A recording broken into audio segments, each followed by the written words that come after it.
Bismillahirrahmanirrahim. Welcome to Easy Learn, and today we are going to discuss very precisely what is alternating current, and alternating current is different from direct current. So we are just recapping basically our concept alternating current. So let's start discussing the alternating current. Basically, AC current, we simply call A for alternating, C for current, is the basically the current that is not following the direct path. For example, this is someone going in this direction, and it is not he or she, maybe someone not changing its direction, so it's continuing so far, never changing its direction. This is called a direct, means no changing the direction, so this is called a direct. So another scenario where someone is going and changing its direction, like that, someone going here, there, here, or anywhere, and is changing its direction, so this is called changing its direction. Changing its direction also different types, means this is a type of changing in direction, but it is variable, not following a complete or a specific pattern, like just a roads going on, someone is following the maps, navigation, and so on. But this is also a type of the varying direction, that when you are going towards upside same, then you coming back towards your original position, then you are again going towards the upward position, then coming back to original, repeating basically the same thing. This is also a type of varying, but here this is called the direct, where no direct current in our case, which does not changing its polarity, it's changing its direction, while the current which is changing its polarity, its position from positive and then coming back to original, completing its again cycles, repeating, this is called cycle. Means when you are starting from a point, then you go to the highest point, then going to the lowest point, then coming back to its original point. This is called a one cycle. When you do this positive frame and then the negative frame, and then going to repeat the frames again and again, repeating, this is called alternating current, which is repeating its position again and again after a fixed intervals of the time. With the passage of the time is very important, with the fixed intervals of the time. This is green color here represents the alternating current scenario here, while the blue one is for the pulsating. This is not the topic today, and variable that I discuss here, but not the topic for the today's discussion. While the direct current basically is the DC current that is not changing its polarity. If we have said that this is a 5 volts, it is continuously following in this 5 volts pattern. While if we said that it is a 5, this is the peak value. In the case of the alternating current, there is a peak value also, there is an average value also, and there is a RMS value or the effective value also. We are going to discuss these on the today's episode in the coming slides. The number of changes, means this is changing its direction. Number of the changes in direction per second, means to say that this is the direction changing, number of the directions per second. First of all, this is a cycle, number of the cycles in 1 second. For example, this is a 1 cycle, and this is 2 cycles, 3 cycles. Okay, first cycle here completes, second cycle, third cycle. Suppose these are 4 cycles, and this is a power supply from a generator. Let's suppose this is a power supply from our generator, where it is just completed in a 1 second interval. So we can say it completes 4 cycle, one from here, second cycle, third cycle, and here 4th cycle. So it means that it completed it in 4 cycles in 1 second. Time should be 1 second, must be 1 second. So it's 4 hertz frequency. This is called frequency. It means it has a 4 hertz frequency.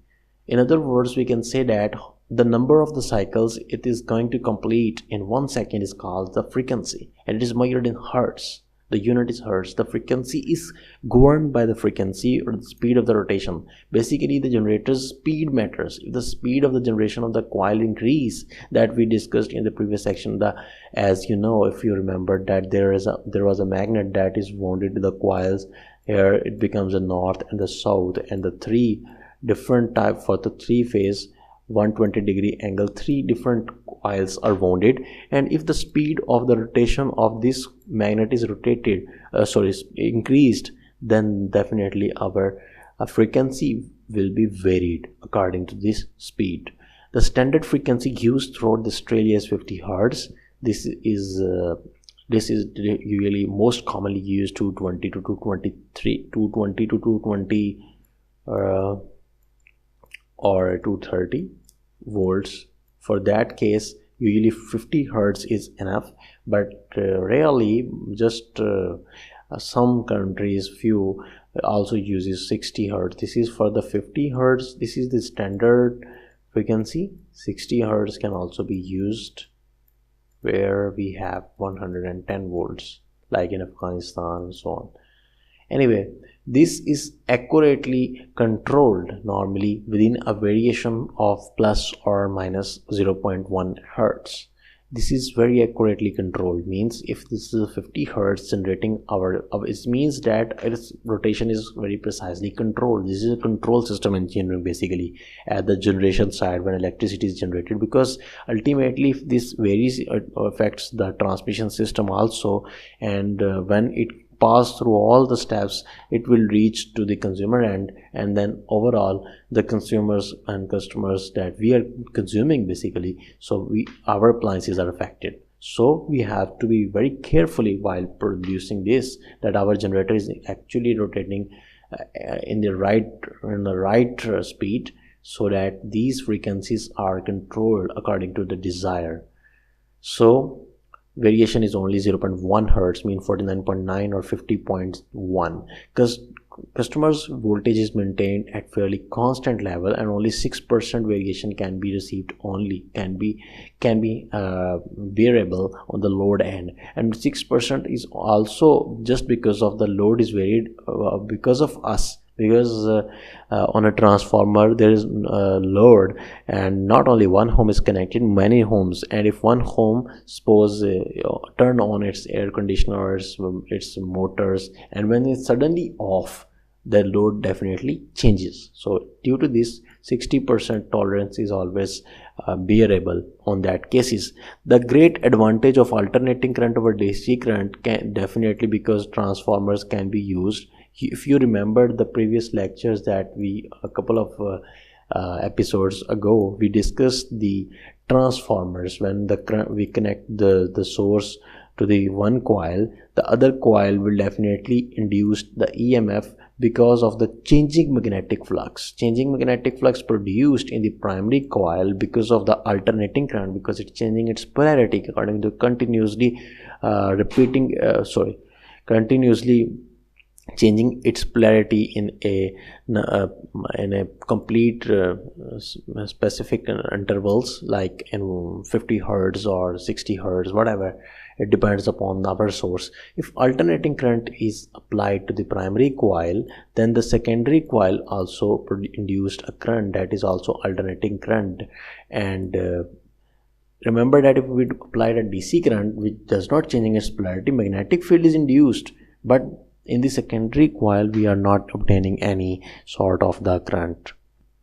So changing magnetic flux is overall very necessary to induce EMF in the secondary coil. Alternating generators are simpler, cheap, and more reliable. So generators are very cheap as compared to the direct current generators. So it is also reliable. So that is another benefit. The third one benefit is when we are operating on a high voltage, direct current is very powerful because it is not changing its polarity it is not going towards its mean position, it's towards zero. So it's also induces an effect. It is a headache when the DC switches are operating slower as compared to the alternating, because when the contact is broken or just contact is made between the 2 points in the switches, the spark is produced and the risks of the burning out of the contacts is increased. So while this is more in case of the DC, while less in the AC system. AC motors and other electrical equipments are again cheaper, simpler and more reliable. Equipment is also, generators are also equipment too. The frequency can be whatever we speed want in our motors, we can vary the frequency and the speed can be achieved. So frequency is only allowed variation in the alternating current, because frequency means the number of the cycles, and number of the cycles is where it comes into the mind when the alternating comes, means that direction changes. Then we can say this is a cycle, second cycle, third cycle, fourth. When the direction is not varied, how we can say there is a frequency factor here? No frequency. DC also has the benefits. We are not saying that DC is useless. DC, of course, many benefits. Also, DC nowadays DC transformers are also available.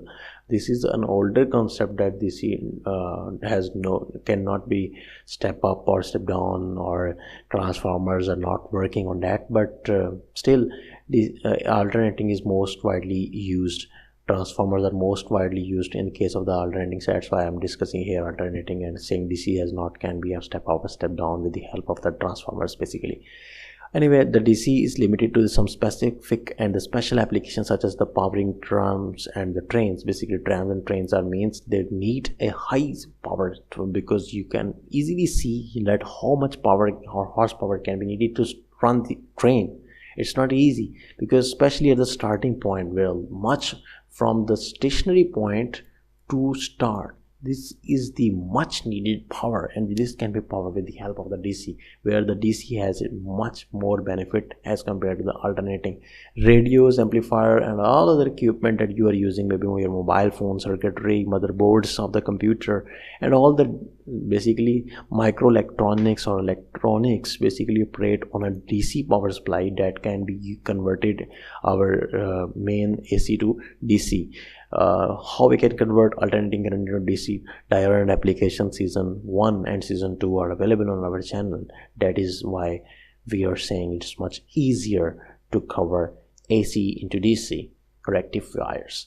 So this is a system where the voltage is constant and the voltage is varying with respect to time, with the passage of the time. We cannot say that this is the peak, for example 5 volt. We cannot say this is the effective value, because effective value is RMS value. This is the peak value. You got the point? Peak value and RMS value are different. RMS value is less than peak value and can be obtained when we multiply the effective value with under root 2 or 0.707. The mathematical average of the AC supply would always be 0. This is the average power of the alternating current, because if at that point there are a 5-step upward, same 5-step downward will also be seen in the next half cycle. So the average is overall 0. The domestic 240 volt AC supply would produce the same amount of the energy as if it is a DC power supply. Means the energy can be obtained if it's either AC or DC. It's up to us how we can utilize it, how we can have the tendency to use it. Peak values of the root mean square, which I already discussed. VRMS or IMRS, both the case is the same for the voltage or for the current. RMS value is basically less than the peak value, and it is 0.707 multiplied by V peak. Same is the case if you wanted to get obtain the RMS value of the current, multiply it with the RMS of the value of current or voltage.